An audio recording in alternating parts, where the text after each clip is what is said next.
Thank you so much for having me. I feel a bit imposter syndrome that you're referring to as a disability leader. So thank you for that. It's very kind. And Nick, I've always had aspirations of doing something physical and challenging myself. And I've always fantasized in my head about doing some kind of physical activity like that. So you've kind of pushed me to challenge myself a little bit. Um, so just a little, I suppose, background about me and how I've ended up where I am today, I suppose, is I was born with a genetic abnormality, and I always just call myself genetically untalented because nobody's ever heard of my condition. It's called Loeys-Dietz syndrome, and it basically means that um, my body doesn't produce enough collagen, so my body lacks elasticity. It's very similar to like Ehlers-Danlos syndrome and is in the Marfan syndrome category. So what it means is that my organs didn't grow properly. I have no stretch about my body. So things like, as you can imagine, my lungs, my heart when it's trying to beat. So anything that is made of connective tissue in my body, which is unfortunately the majority of things, doesn't particularly work very well. When I was younger, I was affected to it to a much lesser degree than I am now. It's unfortunately degenerative. So every year presents new challenges for me, but I kind of use that as a positive in a sense of the fact that I've lived on both sides of the argument of having a non-visible disability and a visible disability. So I feel like I'm able to kind of contribute to the conversation from both sides. And having been born with my disability, I know all too well the challenges that children have, as well as the challenges that adults have, and how different that those things can be. But we'll go back to that further on. So how I've kind of ended up where I am today, and actually what I do now, is I am the co-founder and director of the Disability Policy Centre, which is the first policy unit think tank in the UK, led by disabled people. And we work very closely with Westminster and with government and policymakers at a national and a local level to implement new policies and amend existing policies so that they are more accessible and applicable to disabled people, whilst the entire time making sure that the conversation of intersectionality is involved in the conversation, because quite often it's very easy to pigeonhole people into certain characteristics, saying you are a disabled individual. Or one of the things that I find happens to me quite a lot is, when I'm filling out a form and it asks me to declare, are you disabled? Yes, yes, I am. Please select one from the drop down list as to the problem. And I'm sort of sat there going, actually, I've got 4 or 5 of these things. So I'm just going to pick the most dominant one and go with that. And you can put me in that category. Okay, there we go.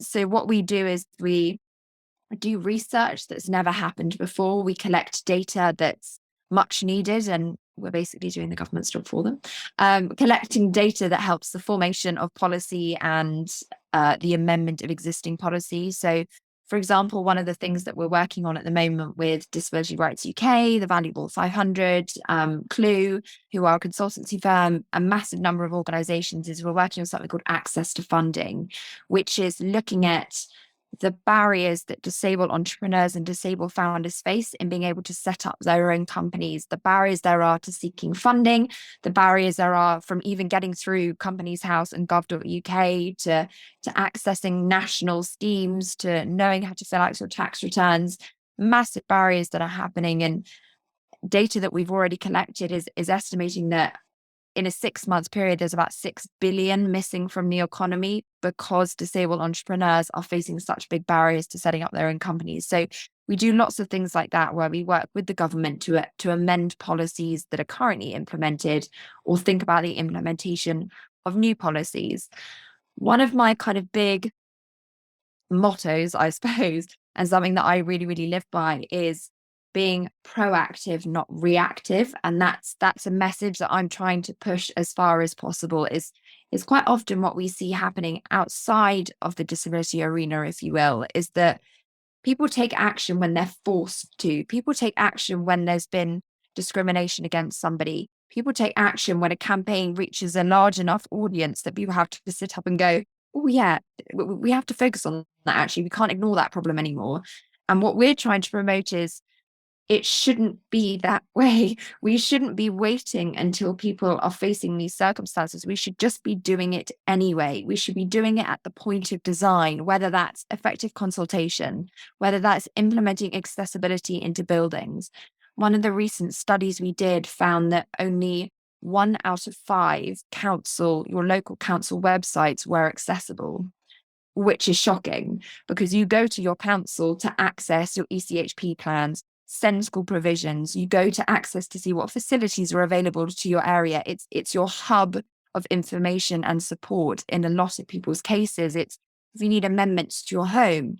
If you can't even contact your council and you can't even get onto their website to request their phone number, that's a massive example of how the system is failing. So that's something that we've been doing, is working closely with councils up and down the UK to focus on their accessibility, that when they're, organising a town event, when they're organising an area meeting, you shouldn't have to wait for somebody to reply and say, is this event going to be accessible? Am I going to be able to attend? You should just be doing it. You should just always be presuming that disabled people are part of the conversation. I think it's very easy for people to forget that don't live with a disability or don't live with somebody in close connection with them that has a health condition, whether that's a mental health condition, a physical, neurodiversity, whatever it may be. It's very easy to forget about it and to pretend it's not happening. And it's 1 in 5 people in this country. And identifying as disabled is the only characteristic that a person can enter and leave at any point in their life. And I think people quite often forget that. They think, oh, it doesn't apply to me. How much is this going to cost me? I don't really want to do it. It's going to be lots of effort. And we're sort of saying there, it's 1 in 5 people. That means, members of your family or yourself one day, or future children that you may have, or future family members that you might have, will identify as being disabled at some point in their life. And as Scott said, very, very, very humbled to be on the Disability Power 100 list this year. It really, really meant a lot. And one of the things in which I'm trying to promote is normalizing the conversation around disability. There are lots of ugly sides of disability. There are lots of what I would call embarrassing sides of disability. Mine, for example, my big one is that I don't eat or drink anymore. And so you can imagine the kind of questions that people like to ask me about very personal habits and caring things and things like that. But it's normalizing these conversations and reclaiming the identity of what being disabled means. The word disability and its meaning has been taken away from us. It means a negative. People have these massive misconceptions of us. Oh, you're dyslexic. You can't be very good at reading then. You're not very clever. Oh, you're in a wheelchair. Or are you lazy? Do people do everything for you? You can't possibly hold down a good job. Or you don't look disabled. Well, please tell me what being disabled looks like, because I certainly don't think it looks like anything. But the word disabled and what it means has been taken away from us. And I'm a big promoter of reclaiming the word disabled and putting our own identity stamp back on it. And rather than you thinking of us as lazy or incapable or unproductive or unable to contribute to society, whatever it may be, those are massive misconceptions that we need to be breaking down and reclaiming that word. And it took me, in complete honesty, it's taken me a long time to reach a position where I feel proud of my identity. And if somebody asks me, are you disabled? I go, absolutely. I have absolutely no shame in it anymore. But it's taken me a long, long time to get to that point. And I think quite often we have to be cautious as a community not to shut people out who don't feel proud of their identity and are still battling with internalized ableism of not liking who they are and not liking their living circumstances. And it's about saying to people, yes, being honest, you may not be able to do the things that other people can do. I take myself, for example, I can't run a marathon. It's never going to happen. I use a wheelchair, I use a walking stick, and I'm feeding too fat. It's just never going to happen. But can I run a marathon in a different way? Yes, I can get adaptive equipment. I can get people that can do it with me. I can pace myself and do it over 4 days. X, Y, and Z is, I can do what you can do. I can just do it in a different way. But for so long, society has made us feel like that different way is the wrong way. And I'm sort of sitting here promoting there is no right way and there is no wrong way. Normality is a massive social construct. And if we reclaim that back again, reclaim the word normal. There is no normal. It's about being proud of the identities in which we had. And I'm absolutely proud to be disabled and very humbled to be included in a talk called Disability Leaders. I don't really see myself as a leader, I suppose. I see myself as somebody that's just trying to be what I wish I had had when I was a child. I wish that people could look at me and think, she's off doing something. She's doing it despite everything.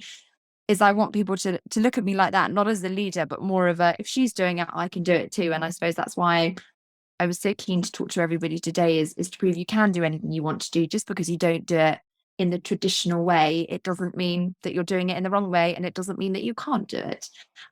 So I hope that gives a little bit of backstory about me and what I'm doing at the moment. Excellent.